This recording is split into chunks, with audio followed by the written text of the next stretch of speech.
Shalom Bapak Ibu Saudara. Oke, kita sama-sama akan belajar menjadi pesan Tuhan buat kita di minggu ini. Ya, pesan Tuhannya adalah gini, miliki filter spiritual yang baik. Wah, ini bicara tentang filter Bapak Ibu Saudara. Cukup unik pesannya. Saya mau ajak kita buka di 2 Petrus 2 ayat 7 dan 8. Ayat yang gak asing buat kita. Saya mau ajak kita baca 2 ayat ini secara bersama-sama. Sudah terpampang di depan, 1, 2, 3. Tetapi ia menyelamatkan Lot, orang yang benar, yang terus-menerus menderita oleh cara hidup orang-orang yang tak mengenal hukum dan yang hanya mengikuti hawa nafsu mereka saja. Ayat 8, sebab orang benar ini tinggal di tengah-tengah mereka dan setiap hari melihat dan mendengar perbuatan-perbuatan mereka yang jahat itu, sehingga jiwanya yang benar itu tersiksa. Ya, ini tentang Lot Bapak Ibu Saudara ketika dia ada di Sodom. Nanti kita akan bahas ini di bagian dalam, tapi yang pertama-tama saya mau sampaikan adalah tentang filter dulu ya, tentang filter ya. Nah, definisi paling sederhana untuk filter adalah, filter itu alat untuk menyaring ya. Nah kalau dibilang untuk menyaring apa? Oh ternyata filter itu jenisnya bermacam-macam, bisa untuk nyaring udara, bisa untuk nyaring air ya, filter yang berbeda tentunya. Dan menyaring sinar atau apapun. Ya. Jadi diharapkan dengan digunakannya alat filter itu, maka udara misalnya, air misalnya atau sinar yang melewati perangkat tadi yang bernama filter akan menghasilkan apa? Nanti udara yang lebih bersih, ya. Air yang lebih bersih, sinar yang lebih tersaring ya, karena misalnya kamera pakai filter gitu. Nah filter itu gunanya untuk menyaring sinar-sinar tertentu untuk nggak masuk terbawa ke dalam kamera sehingga pencahayaan menjadi lebih bagus ya. Atau ada juga filter suara. Ada nggak filter suara? Ada ya. Ini yang di sekeliling ruangan ini kan filter suara. Nah memang untuk menjelaskan lebih lagi tentang filter Bapak Ibu Saudara, yang paling mudah dipahami ya filter air ya kan. Dan setiap masing-masing kita di rumah-rumah tangga pasti menggunakan air dan mestinya pakai filter. Ya. Oh tapi saya kan pakai PDAM Pak gitu ya. Nah kalau pakai PDAM berarti di PDAM udah ada filter Bapak. Kan itu dari air kotor, air kali. Disaring sedemikian rupa kemudian dialirkan ke rumah-rumah tangga, itu aja udah pakai filter. Ya tinggal nanti di rumah tangga apa kamu pakai filter tambahan kan terserah gitu ya. Terus ada yang air sumur. Nah air sumur biasanya ya tergantung kualitas airnya. Ya seperti itulah Bapak Ibu Saudara. Nah kalau untuk air ya digunakan untuk keperluan minum, saya kan pakai air kemasan, itu pun filter Bapak, hasil daripada pemfilteran ya. Jadi pada dasarnya filter itu semacam jaring ya, semacam jaring dengan tingkat ketebalan, kepadatan yang berbeda ya, tergantung mau disaring sampai sebersih apa gitu ya. Nah tergantung jenis filternya ya. Jadi filter menyediakan semacam jaring untuk menjebak apapun yang lebih besar daripada, kalau itu air lebih besar dari molekul air misalnya gitu ya. Saya sengaja agak detail menjelaskan tentang filter ini supaya nanti kita punya gambaran Bapak Ibu Saudara kalau saya bilang filter spiritual ya. Kita udah minimal udah tahu cara kerja filter ya. Nah kondisi air setiap tempat berbeda-beda Bapak Ibu Saudara, sehingga kepadatan dan ketebalan filter yang digunakan pun berbeda-beda ya, sesuai dengan tujuan penggunaannya. Kalau untuk digunakan untuk hal-hal yang sifatnya pribadi, misalnya minum, untuk air minum bisa nggak dari air mentah? Bisa ya, filternya filter khusus lagi yang kepadatannya lebih lagi ya. Memang ada air mentah yang bisa langsung diminum Bapak Ibu Saudara. Nah tapi kan itu menggunakan filter yang beberapa tahap, saringan demi saringan demi saringan sampai air itu layak minum. Apabila kita sudah terbiasa menggunakan filter untuk minum nih Bapak Saudara, lagi-lagi tentang filter air. Apabila kita sudah biasa menggunakan filter air yang baik dan secara rutin, mungkin kita sudah nggak merasakan lagi fungsi dari filter itu.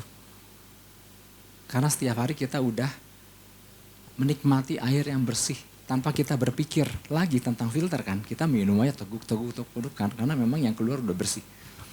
Tapi suatu ketika waktu filter itu nggak berfungsi atau ketika filter itu dilepas, Apa yang terjadi Bapak Ibu Saudara?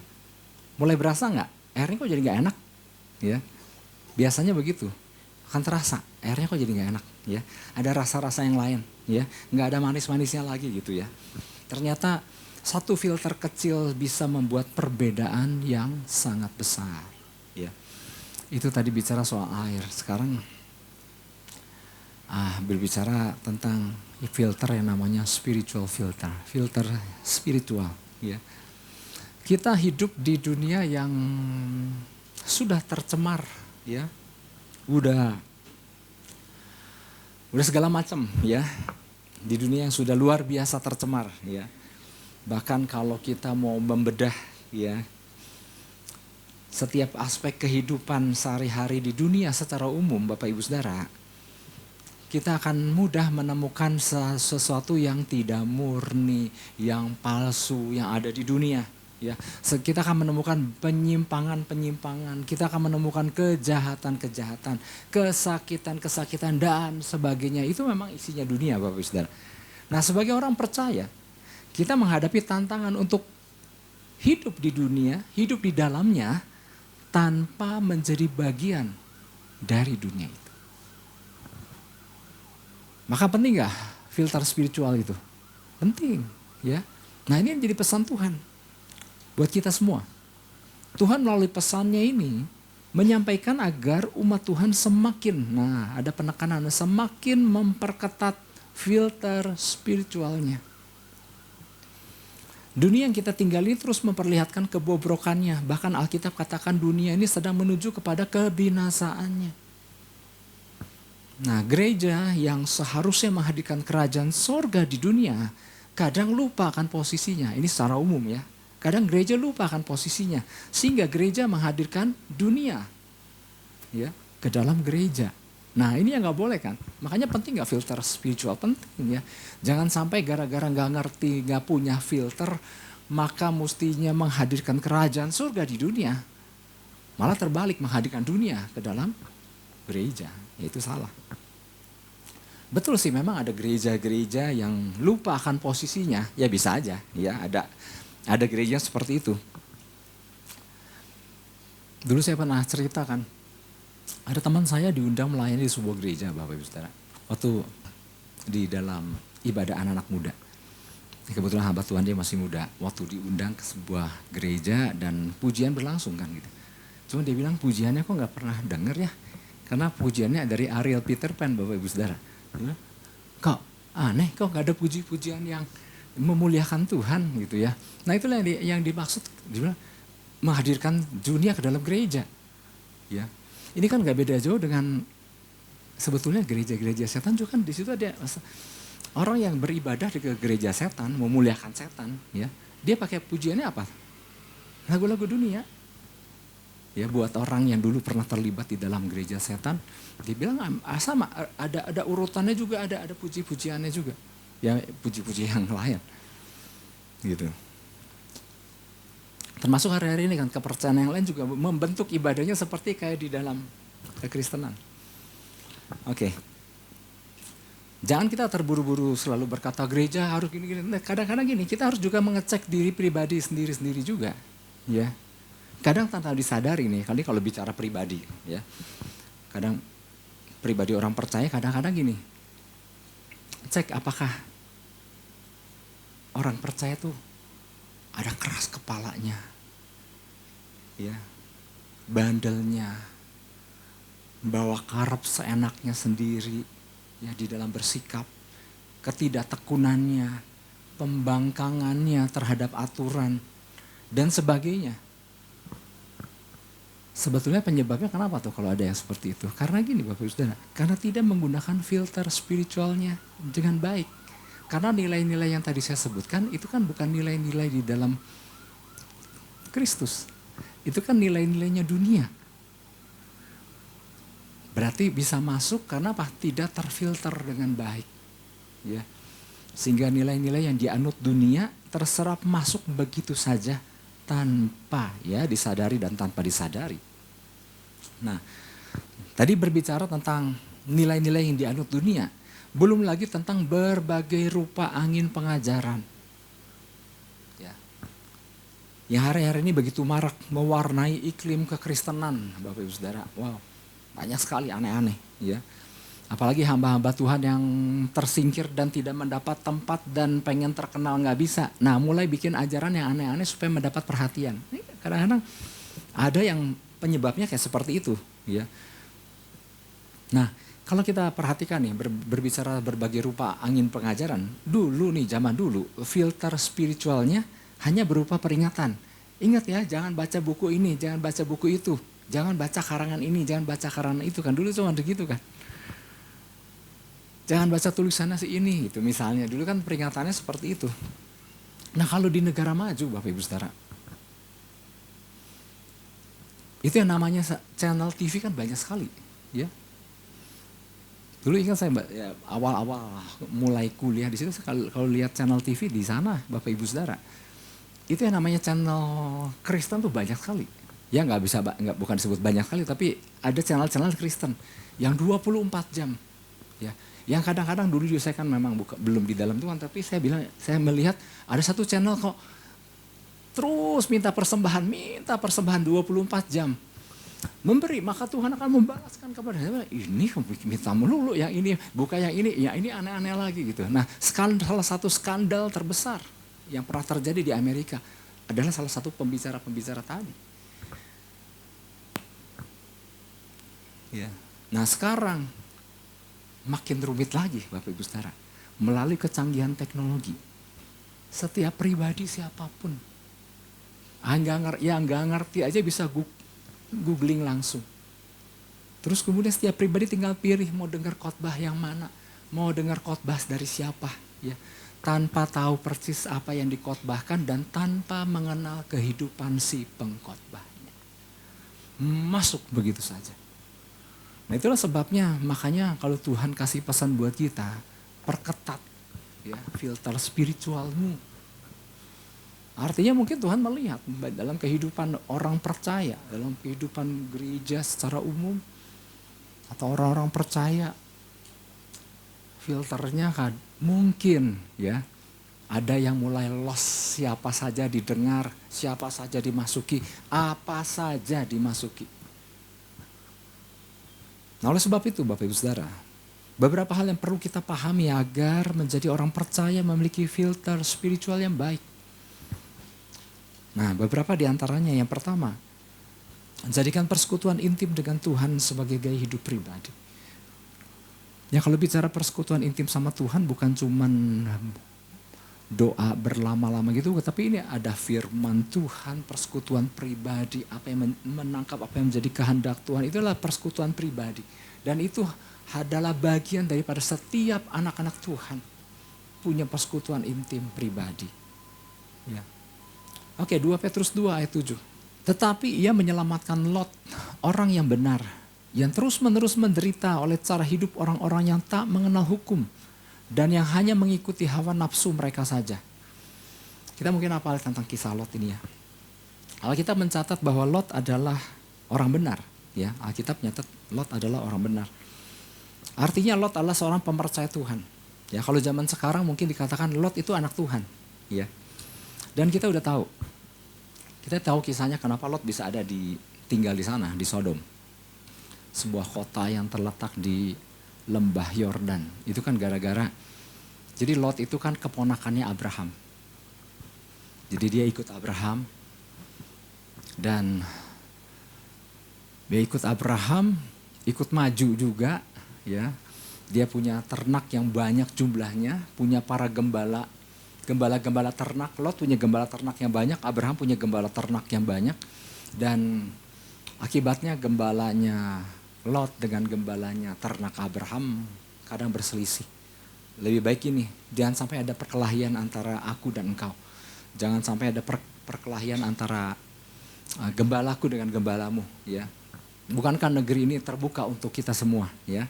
Baiknya pisahkan dirimu, kalau engkau pilih ke kiri, aku ke kanan. Kalau engkau ke kanan, aku ke kiri. Ya. Nah, itulah yang dikatakan oleh Abraham. Nah, lalu Lot diberikan kesempatan pertama untuk memilih. Dan apa yang Lot pilih? Lot pilih sesuatu tempat yang begitu subur di lembah Yordan. Sebuah kota yang bernama Sodom kan. Lot pilih berdasarkan apa Bapak Ibu Saudara? Lot milih berdasarkan cuan. Dia milih berdasarkan, waduh kalau tinggal di sana ini lembahnya subur, wah ini cocok banget nih kalau buat usaha, kalau buat ternak, buat ini, buat itu ya. Nah di titik pemilihan ini sebetulnya filter spiritualnya harusnya teraktivasi di dalam diri Lot. Tapi Lot lebih memilih berdasarkan pilihan pada dunia, orang dunia umumnya kan. Mana yang lebih menguntungkan buat dia secara materi ya. Singkat cerita, Lot lalu tinggal di Sodom. Ya. Nah tadi ayat 7 ini berkata Lot orang benar yang terus-menerus menderita oleh cara hidup orang-orang yang tak mengenal hukum dan yang hanya mengikuti hawa nafsu mereka saja. Jadi kehidupan orang-orang Sodom tuh di sini dijelaskan. Cara hidup orang-orang yang tak mengenal hukum dan yang hanya mengikuti hawa nafsu mereka saja. Nah dari satu ayat ini ada 2 informasi minimal ya. Yang pertama informasi tentang siapa Lot. Lot orang percaya, Lot anak Tuhan ya. Bahwa betul, apalagi Lot punya penjelasan dia tuh keponakan Abraham. Abraham itu bapak orang percaya bahwa maka seenggak-enggaknya Lot punya kualitas lah gitu kan. Kalau dikatakan Lot orang benar. Nah kemudian ada informasi nih. Orang benar ini terus menerus menderita. Ya, menderita oleh apa? Oleh cara hidup orang-orang Sodom. Yang tadi saya sampaikan, yang tak mengenal hukum. Dan yang hanya mengikuti hawa nafsu mereka saja.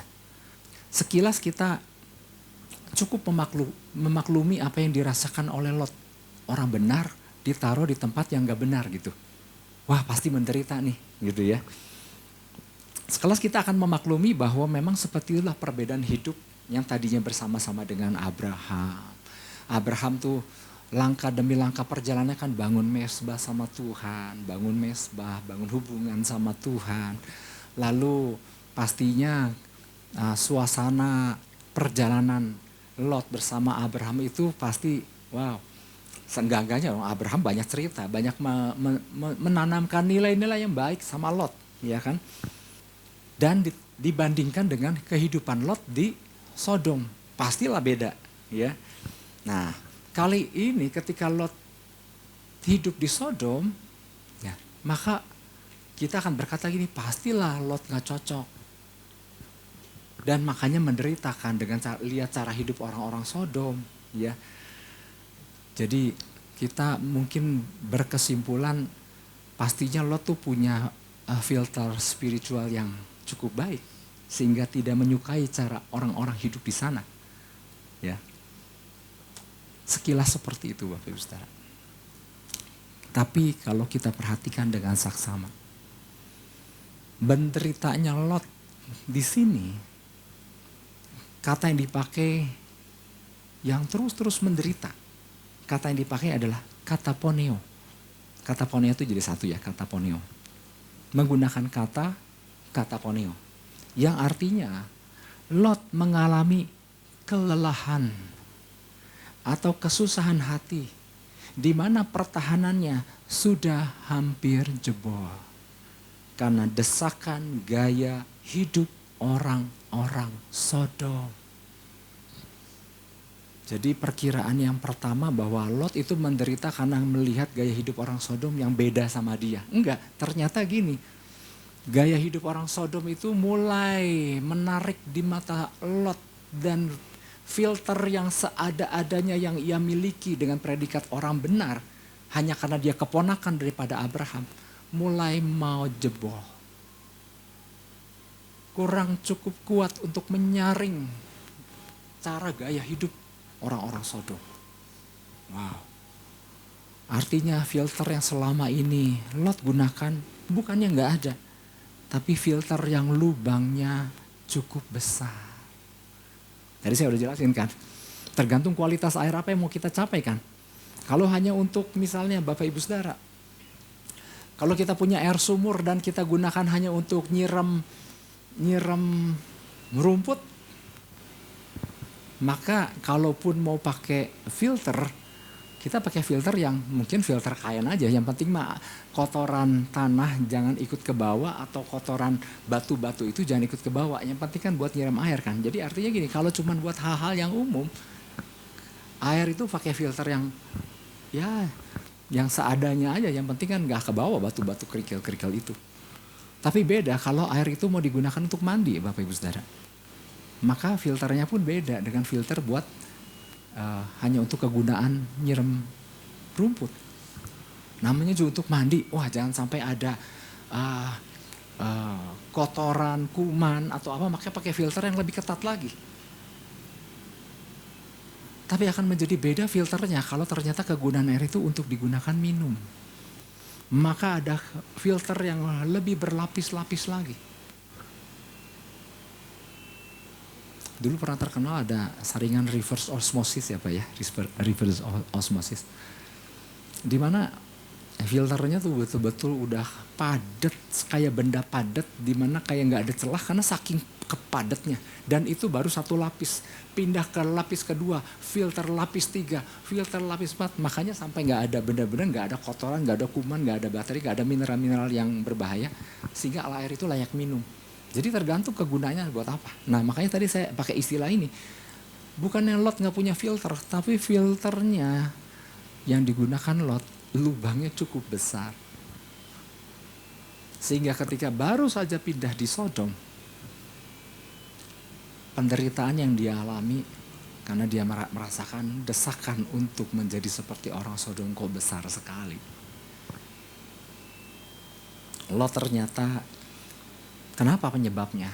Lot ternyata menjadi seorang benar karena terbawa oleh Abraham pamannya. Ya. Pamannya adalah seorang yang dekat sama Tuhan.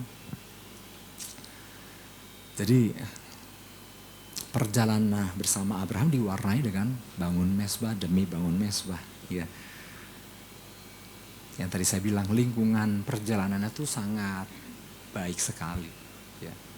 Abraham juga menanamkan hal yang baik sehingga itulah dari situlah terbentuklah filter dalam diri Lot sebetulnya, ya kan? Tapi belum berupa persekutuan pribadi Lot dengan Tuhan. Jadi Lot masih terbawa oleh pamannya. Oleh itulah sebabnya kita juga sebagai orang tua,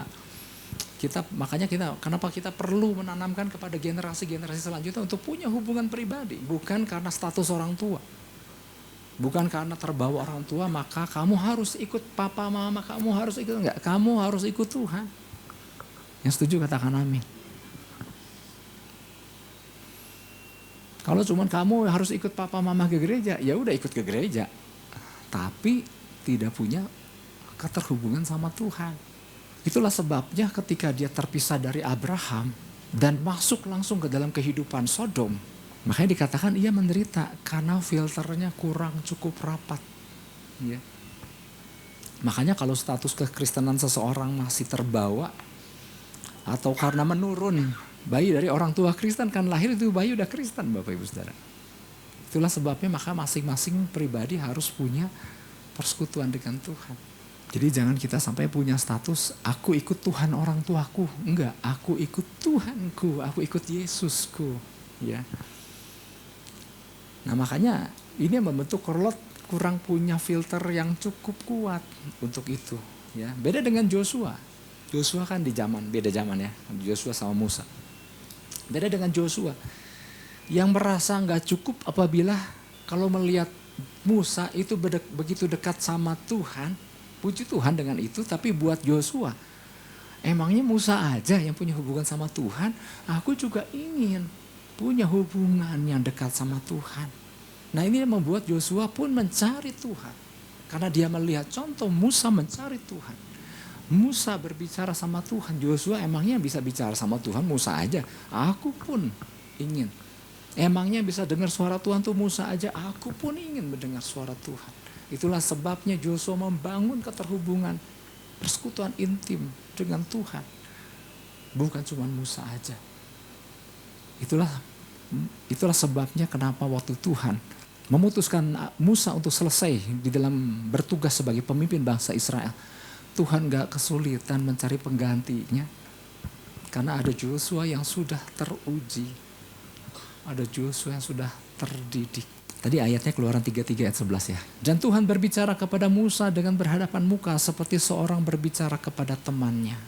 Kemudian kembalilah ia ke perkemahan.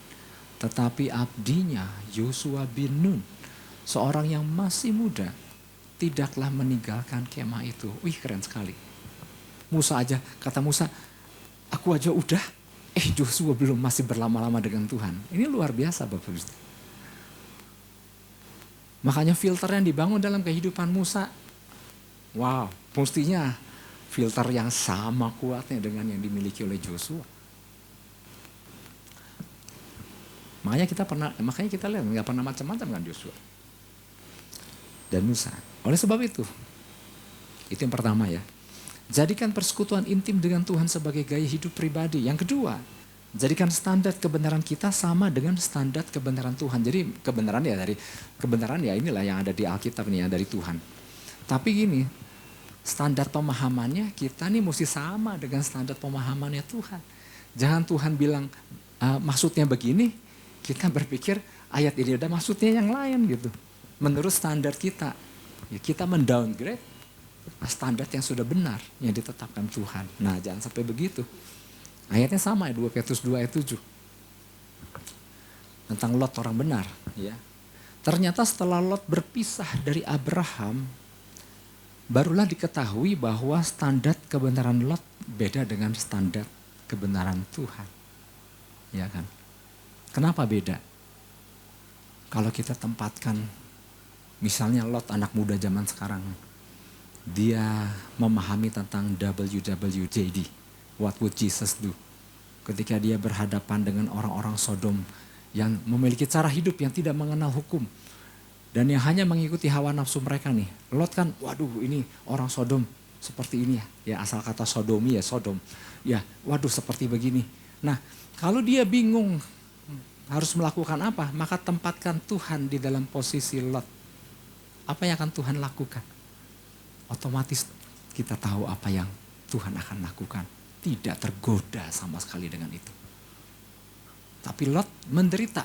Aduh, cakep-cakep sih cowok-cowoknya nih. Tapi enggak. Tapi aduh ini juga lumayan nih. Aduh enggak gitu. Jadi waduh dia cukup menderita dengan menahan tapi kurang cukup pertahanannya. Artinya beda standar dengan pemahaman. Dengan standar kebenarannya Tuhan. Ya. Bagaimana dengan standar kebenaran Abraham? Apakah sama atau selaras nggak dengan standar kebenarannya Tuhan? Kalau Abraham. Abraham udah teruji, Bapak Ibu Saudara. Abraham udah teruji. Contoh misalnya waktu Abraham disuruh Tuhan mengorbankan anaknya Ishak satu-satunya yang ditunggu sekian puluh tahun. Baru lahirlah Ishak. Suatu hari Tuhan bilang, ambillah anakmu yang satu-satunya, bawalah ke satu gunung. Dan korbankanlah anakmu di sana. Waduh, mudah nggak Bapak Ibu Saudara kalau disuruh begitu? Udah mah satu-satunya, udah mah lama mau enggak tetap anak. Dan disuruh dikorbankan juga, aduh berat hati. Abraham bawa itu Ishak ke gunung yang Tuhan tunjukkan. Berat hati nggak? Mestinya berat hati. Ya. Dan disuruh mengorbankan anaknya Bapak Ibu Saudara. Bisa nggak Bapak Ibu Saudara? Di perjalanan si jahat ini membisikkan sesuatu pada Abraham. Abraham, udahlah. Kau gak usah korbankan anakmu itu. Kau tunggu lama untuk kelahirannya, sekarang anak itu harus mati. Udah biarin aja. Tuhan ngertilah.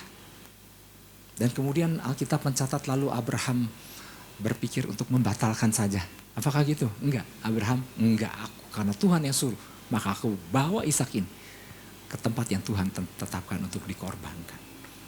Dia memiliki standar kebenaran yang sama.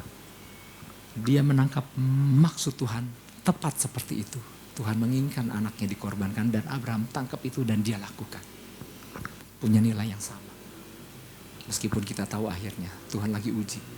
Pada saat dia mau menikam Ishak, ada malaikat kan yang jangan ya, digantikan oleh ada domba di sana. Jadi boleh dikatakan Abraham memiliki filter spiritual yang baik.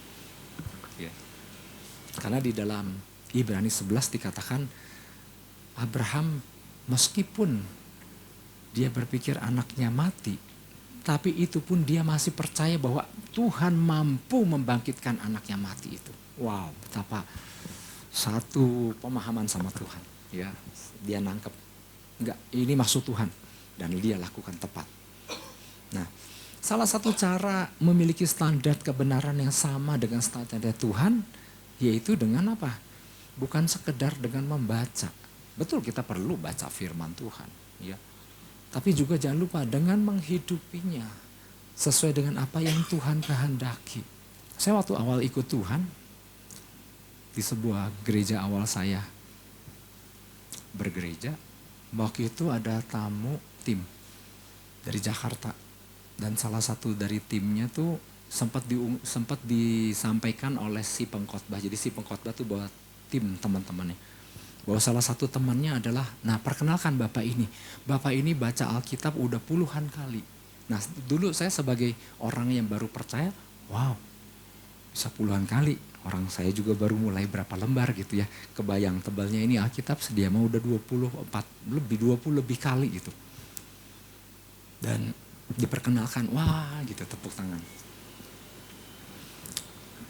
Selesai ibadah. Kan ngobrol-ngobrol, ya saya juga nggak jauh dari situ, ada di situ. Terus kemudian si yang baca Alkitab puluhan kali bang, mesti ada roh jahat yang mesti diusir nih, ada setan yang mesti diusir nih. Nah nanti gini ya, dia bilang sama si Pak Gembala, Ibu Gembala, ambil garam. Nah garamnya ditebarin nah ke situ tuh. Setan tuh takut sama garam. Saya baru baca berapa lembar. Saya bilang, aneh ini orang. Rasanya gak ada gitu ya. Nah jadi gini. Saya gak mengajurkan jadi baca banyak. Jadi gak perlu. Enggak, tetap perlu Bapak Ibu Saudara. Tapi gak cukup kalau cuman sekedar baca. Tapi betapa kita perlu menghidupinya. Yang setuju katakan amin. Kita hidupi ya, sesuai dengan apa yang Tuhan kehendaki.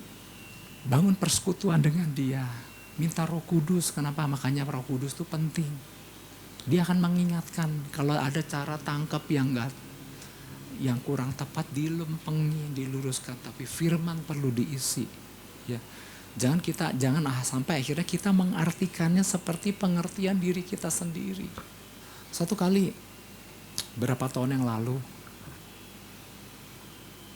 lumayan sih, ada 10 tahun yang lalu mah, Tuhan tuh pernah menyampaikan pesannya, saya nggak tahu nih masih ingat apa enggak. Pesannya adalah berjalan di atas keterbatasanmu, walking beyond your limitation. Itu tentang, pesan Tuhannya adalah gini, tentang bagaimana Musa disuruh Tuhan. Musa dapat panggilan Tuhan lewat peristiwa semak belukar yang menyala tapi tidak terbakar, ya kan? Di mana Musa menghampiri dan mendengar suara Tuhan, di mana Tuhan nyuruh Musa pergi ke Mesir untuk bertemu dengan Firaun dengan tujuan membebaskan bangsa Israel yang di tanah Mesir yang udah diperbudak sekian ratus tahun. Nah buat Musa mudah nggak? Enggak, kan Musa bilang kan, aduh Tuhan siapakah aku ini? Aku gak pandai bicara, aku berat lidah. Kalau aku ditanya siapa yang nyuruh, apa yang harus aku jawab. Ini dan itu banyak hal-hal seperti itu. Jadi waktu Tuhan kasih pesannya ini, juga mungkin gak mudah buat kita untuk kita lakukan. Tetapi waktu itu visinya kalau gak salah untuk memberitakan kabar baik. Memang gak mudah. Tapi pesannya adalah berjalan di atas keterbatasanmu. Karena ada pertolongan Tuhan gitu. Nah pada waktu disampaikan dan jemaat menyimak, datanglah satu jemaat. Dia bilang, terima kasih untuk pesannya Pak. Jadi pesan ini konfirmasi buat saya untuk saya keluar dari gereja ini. Memang saya tahu dia terakhir ada masalah di gereja. Tetapi dia nunggu saat yang tepat, firman apa yang paling cocok buat dia keluar, biar keluarnya agak-agak rohani gitu ya. Dia bilang ini pas bener firman ini yang memang menyuruh saya untuk keluar gitu. Dia bilang bukan untuk keluar firman ini. Gitu. Nah kadang-kadang ada penangkapan yang berbeda Bapak Ibu Saudara. Ya. Nah itulah sebabnya waktu Tuhan kasih pesan, bukan cuman sekedar bisa dengar tapi bisa nangkep nggak maksudnya gitu. Sehingga buat saya bukan soal susah nggak sih Pak dengar suara Tuhan? Buat saya salah satu yang susah adalah menjabarkannya supaya tepat seperti yang Tuhan mau. Itu kan nggak gampang.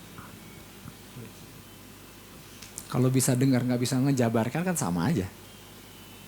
Nah seperti itulah.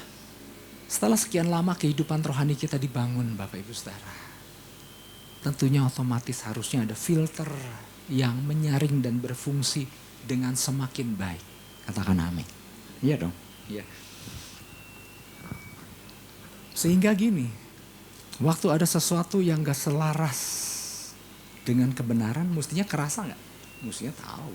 Biasa minum air bersih dengan saringan yang luar biasa, terus kemudian suatu hari minum air yang tak tersaring gitu. Berasa gak? Berasa. Kalau udah biasa minum air yang bersih, berasa. Ini mah pahang gini gitu ya. Pasti berasa ada rasa-rasa yang berbeda, ya. Begitu pula dengan kehidupan spiritual kita. Apabila kita menjaganya dengan baik, tiba-tiba suatu hari diajak teman lama untuk bernostalgia misalnya, ya, mencoba masuk sebentar ke kehidupan lama. Tentu kalau filternya baik, ya kita nggak akan mau melakukannya. Suatu kali Tuhan di kitab Wahyu pernah menegur jemaat Laodikia, Bapak Ibu Saudara. Di Wahyu 3 ayat 17. Nah artinya gini, ketika ayat ini saya bacakan buat Bapak Ibu Saudara, jangan kita menjadi orang percaya yang memiliki penangkapan yang berbeda. Tuhan bilang teguran ini kepada jemaat Laodikia, karena engkau berkata, aku kaya, dan aku telah memperkayakan diriku, dan aku tidak kekurangan apa-apa. Dan karena engkau tidak tahu bahwa engkau melarat dan malang, miskin, buta, dan telanjang. Ada dua pandangan yang berbeda. Jemaat Laodikia merasa dirinya aman-aman saja. Merasa hidupnya oke-oke aja. Bahkan aku mah kaya dan telah memperkayakan di dalam segala hal yang bisa rohani jasmani artinya. Tapi ternyata itu kan kata Tuhan, itu kan kata kamu. Kalau kataku, kata Tuhan, engkau gak tahu bahwa engkau tuh melarat dan malang, miskin, buta, dan telanjang. Ada beda penangkapan. Ya. Jadi di saat Tuhan melihat kondisi jemaat Laodikia melarat, malang, miskin, buta, dan telanjang, jemaat Laodikia merasa aku mah gak kaya, aku mah aman, aku mah gak ada masalah gitu ya. Betapa filter yang tidak dibangun dengan baik dalam hidup seseorang akan membuat dirinya merasa aman-aman saja padahal sedang tidak aman-aman saja. Bahkan dapat meyakinkan dirinya bahwa kondisinya jauh lebih baik daripada keadaan yang sebenarnya. Akhirnya jangan sampai menganggap diri benar dan enggak, Tuhan yang salah. Nah ini yang semakin celaka. Orang itu menganggap diri benar, malah balik menganggap Tuhan yang salah. Ya. Nah ini yang kadang jangan sampai terjadi dalam kehidupan orang percaya. Kok beda standar sama Tuhan? Aku mah oke-oke aja. Nah yang kayak begini kan sulit untuk dikasih tahu. Yang kayak gini kan sulit waktu disampaikan ini loh pesan Tuhan. Dia bilang itu mah bukan buat aku.